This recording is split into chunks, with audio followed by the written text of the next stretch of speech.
हम जो आत्मिक रूप से शक्तिशाली हैं, उन्हें उनकी दुर्बलता सहनी चाहिए, जो शक्तिशाली नहीं है। हम बस अपने आप को ही प्रसन्न ना करें।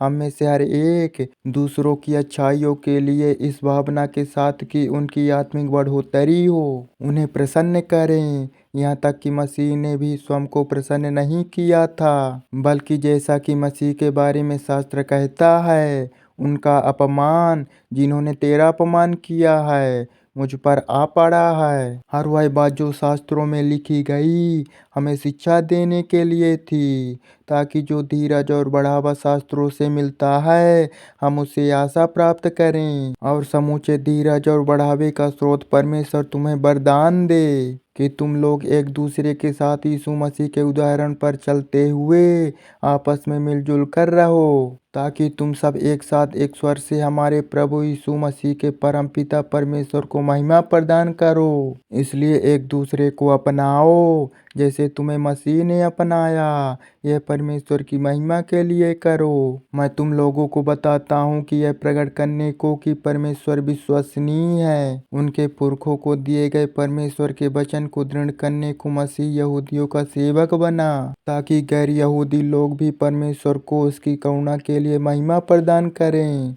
शास्त्र कहता है, इसलिए गैर यहूदियों के बीच तुम्हें पहचानूंगा और तेरे नाम की महिमा गाऊंगा। और यह भी कहा गया है, हे गैर यहूदियों, परमेश्वर के चुने हुए लोगों के साथ प्रसन्न रहो। और फिर शास्त्र यह भी कहता है, हे गैर यहूदी लोगों, तुम प्रभु की स्तुति करो और सभी जातियों परमेश्वर की स्तुति करो। और फिर यशायाह भी कहता है, ईसाई का एक वंशज प्रकट होगा जो गैर यहूदियों के शासक के रूप में उभरेगा। गैर यहूदी उस पर अपनी आशा लगाएंगे। सभी आशाओं का स्रोत परमेश्वर तुम्हें संपूर्ण आनंद और शांति से भर दे, जैसा कि उसमें विश्वास है, ताकि पवित्र आत्मा की शक्ति से तुम आशा से भरपूर हो जाओ। पौलुस द्वारा अपने पत्र और कामों की चर्चा। हे मेरे भाइयों, मुझे स्वयं तुम पर भरोसा है कि तुम नेकी से भरे हो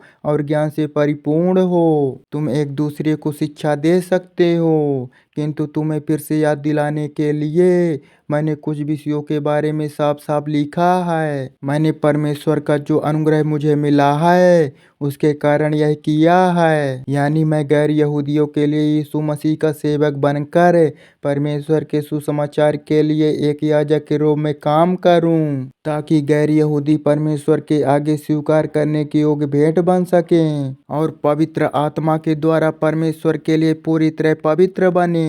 सो मसीह में एक व्यक्ति के रूप में परमेश्वर के प्रति अपनी सेवा का मुझे गर्व है, क्योंकि मैं बस उन्हीं बातों को कहने का साहस रखता हूँ जिन्हें मसीह ने गैर यहूदियों को परमेश्वर की आज्ञा मानने का रास्ता दिखाने का काम मेरे वचनों, मेरे कर्मों, आश्चर्य चिन्हों और अद्भुत कामों की शक्ति और परमेश्वर की आत्मा के सामर्थ्य से मेरे द्वारा पूरा किया। सो यरूशलेम से लेकर इल्लुरिकुम के चारों ओर मसीह के सुसमाचार के उपदेश का काम मैंने पूरा किया।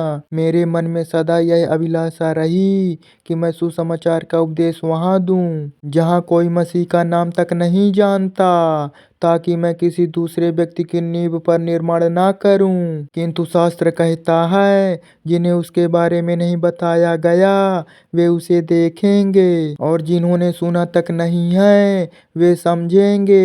पौलुस की रोम जाने की योजना। मेरे एक कर्तव्य मुझे तुम्हारे पास आने से बार बार रोकते रहे हैं, किंतु क्योंकि अब इन प्रदेशों में कोई स्थान नहीं बचा है और बहुत वर्षों से मैं तुमसे मिलना चाहता रहा हूँ, सो मैं जब इस्पानिया जाऊंगा तो आशा करता हूँ तुमसे मिलूंगा। मुझे उम्मीद है कि इस्पानिया जाते हुए तुमसे भेंट होगी। तुम्हारे साथ कुछ दिन ठहरने का आनंद लेने के बाद मुझे आशा है कि वहां की यात्रा के लिए मुझे तुम्हारी मदद मिलेगी। किंतु अब मैं परमेश्वर की पवित्र जनों की सेवा में यरूशलेम जा रहा हूँ, क्योंकि मकिदुनिया और अखैया के कलीसिया के लोगों ने यरूशलेम में परमेश्वर के पवित्र जनों में जो दरिद्र हैं उनके लिए कुछ देने का निश्चय किया है। हाँ, उनके प्रति उनका कर्तव्य भी बनता है, क्योंकि यदि गैर यहूदियों ने यहूदियों के आध्यात्मिक कार्यों में हिस्सा बटाता है तो गैर यहूदियों को भी उनके लिए भौतिक सुख जुटाने चाहिए। सो अपना यह काम पूरा करके और इकट्ठा किए गए इस धन को सुरक्षा के साथ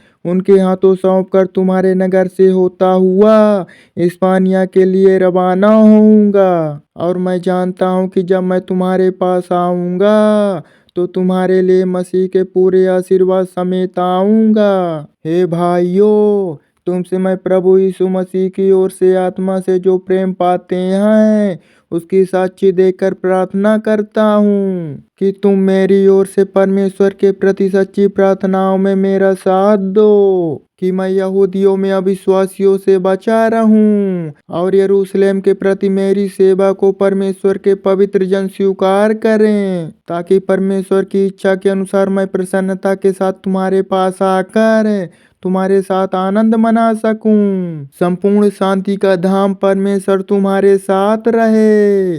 आमीन।